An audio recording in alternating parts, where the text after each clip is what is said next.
উঠিছে নাই ভাল উঠিছে সেইফালে তাৰা ফালে নাই কুডাল দেখাইছি সৰুটো ভালকৈ চাম এনেকে আৰু ভিডিঅ'ত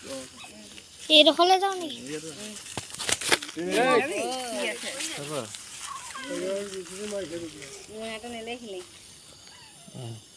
ঠিক আছে প্ৰথমতে আপোনালোকক সকলোকে নমস্কাৰ জনাইছোঁ মোৰ নাম শ্ৰী টিংকু পেগু মোৰ ঘৰ ঢকুৱাখানাত মই শিক্ষা পৰিৱেশ শান্তি আৰু একতাৰ উদ্দেশ্য লৈ সজাগতাৰ বাৰ্তাৰ মাধ্যমেৰে এটি গছ পুলি ৰুব আহিছোঁ আপোনালোকৰ কেম্পাছত বকুল গছ ইয়াৰতো বহুত গুণাগুণ আছে আপোনালোকে সকলোৱে জানে সেইকাৰণে এতিয়া কথা হ'ল মানে কি ৰাতি হ'ল বিশেষ দীঘলীয়াকৈ নকওঁ কিন্তু জাষ্ট দুটামান কথা কওঁ আমি সকলোৱে জানো আজিৰ টাইমত মানে দুদিনমান আগত যিটো গৰম পৰিছিলে এই গৰমটোৰ পৰা ৰক্ষা পাবলৈ কাৰণে উপায় এটা আছে আমাক কি লাগিব গছ কিন্তু আজিৰ টাইমত ওখ ওখ ডাঙৰ গছ নাই গছ গছনি এভৰিথিং মানে নাইকিয়া হৈ গ'ল এইটো কোনে নাইকিয়া কৰিলে মানুহে নাইকিয়া কৰিলে আমিয়ে নাইকিয়া কৰিছোঁ এইটো বেলেগক দুখ দিলে নহ'ব আমি নিজৰ পৃথিৱীত মানে য'ত জীয়াই আছোঁ তাকে আমি অন্যায় কৰিছোঁ নিজৰ ভৰিতে আমি কুঠাৰটো নিজে কাৰণ এটাই কথা হ'ল মানে কি আমি কুঠাৰটো মাৰি যদি বিষ হয় এই কথাটো আমি অনুভৱ কৰা নাই কিন্তু সেইকাৰণে এতিয়া মানে এতিয়া সেই বিষটো পাইছোঁ কুঠাৰটো লাগোঁতে মানে আমি বিষটো নোপোৱাৰ কাৰণে এনেই বুলি ভাবিছিলোঁ কিন্তু এতিয়া বিষটো পাই আছোঁ আমি জ্বলি জ্বলি এই ল'ৰাবিলাকতো বেছি পাবগৈ তেওঁলোকৰ ভৱিষ্যত কি হ'ব আজি যদি বৰষুণ যদি নিদিয়া হ'লে কিমান মানুহ মৰিলেহেঁতেন গেৰাণ্টি মানে হিচাপৰ বাহিৰত হ'লেহেঁতেন সেইকাৰণে কথা হ'ল আমি গছক সংৰক্ষণ কৰিব লাগিব গছ নথকা ঠাইত আমি গছ ৰুব লাগিব কাৰণ গছ থাকিলেহে আমি থাকিম গছ থাকিলেহে পৃথিৱী থাকিব নহ'লেতো এখন পৃথিৱীত আমাৰ ধন সম্পত্তি একো বস্তুৱে আমাৰ নহয় আমিতো চব এৰি থৈ যাব লাগিব কিন্তু জীয়াই থকা সময়ততো অন্ততঃ ভালকৈ জীয়াই থাকিবৰ কাৰণে সুখ শান্তিৰ মাজত থাকিবৰ কাৰণে আমাক গছৰ প্ৰয়োজন আছে কাৰণ এতিয়া চাওক আপোনালোকৰ ইয়াত পানী লেভেলটো চাওকচোন আগতে 18-20 ফুটতে পানী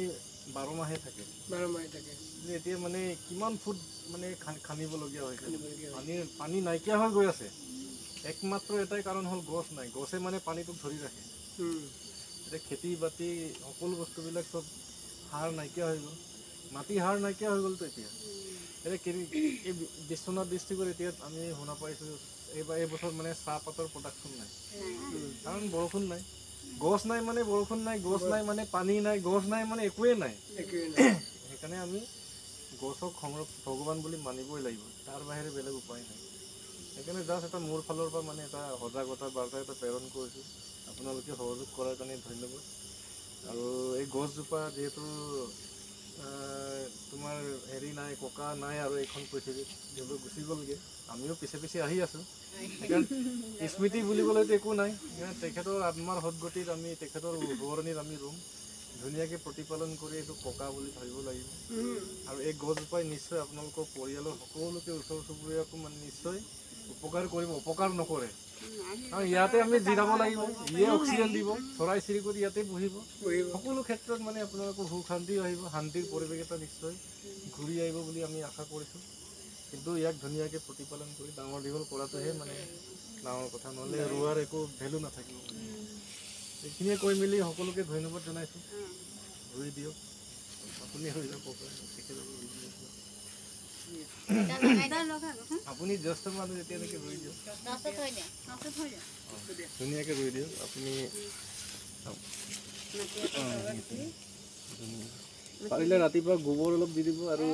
বেৰা দিয়াৰ ব্যৱস্থা কৰিব নাই তেখেতে গছ ৰুৱে নহয় সেইকাৰণে মই ৰুব দিছোঁ জানেতো সেইকাৰণে ছিষ্টেমেই বেলেগ আগৰ দিনৰ মানুহৰ মানে আৰু ল'ৰা ছোৱালীকো মানে এটলিষ্ট বাৰ্থডে হ'লে মানে গছ ৰুব লাগে সেই কথাটো শিকাব লাগে মানে গছ কাটিলে কি হয় গছ নাথাকিলে কি হ'ব সেইটো শিকাব লাগিব নিশিকালে তেওঁলোকে কেনেকৈ গম পাব সেনেকুৱা কথা মানে গছ ৰোৱা পদ্ধতিটো মই সেইকাৰণে তেখেতক ৰুব দিছোঁ দেখিছে বহুত ষ্টাইলে বেলেগ আমিতো ৰুব লাগে ৰুওঁ কিন্তু তেখেতসকলে আগৰ মানুহ ন এতিয়া গাঁৱত বুঢ়া বুলি পাবলৈ নাই বয়স কম বয়সত মানুহ মৃত্যু হৈছে খাদ্য 60 বছৰ মানুহ নাথাকেই কাৰণ খাদ্য নাই, ভাল খাদ্য নাই নহয়। আমাৰ এখন গাড়ী লেলা কাই দি আছে এজনে আছে এইটোতো আগৰ দিনৰ 100 বছৰ মেডিচিন নোহোৱাকে মানে ডক্তৰ নোহোৱাকে ইমান বছৰ জীয়াই থাকে।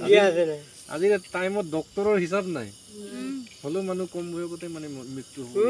হ'ব লৈছে। কাৰণ এটাই মানে আমাৰ পৰিৱেশটো খুব বেয়া হৈ গ'ল, খাদ্য ভাল নাই, যি খাব ধৰিছে মানুহে। হ'ব কাইলৈ গোবৰ অকণ দি ঠিক আছে, সকলোৱে অলপ অলপ মাটি অলপ দি দিয়ক, অলপ অলপ। কিন্তু গৰু ছাগলী খুব খায় আকৌ দেই, গৰু ছাগলী বেৰা দিয়াৰ ব্যৱস্থা কৰিব ৰাতিপুৱা। বস্তা দি গঁৰাল এটা বনাই 4টা তুলি পুতি বস্তা এটা সোমাই দি। ঠিক আছে, বহুত বহুত ধন্যবাদ আপোনালোকে সহযোগ কৰাৰ কাৰণে। ঠিক আছে, থেংক ইউ।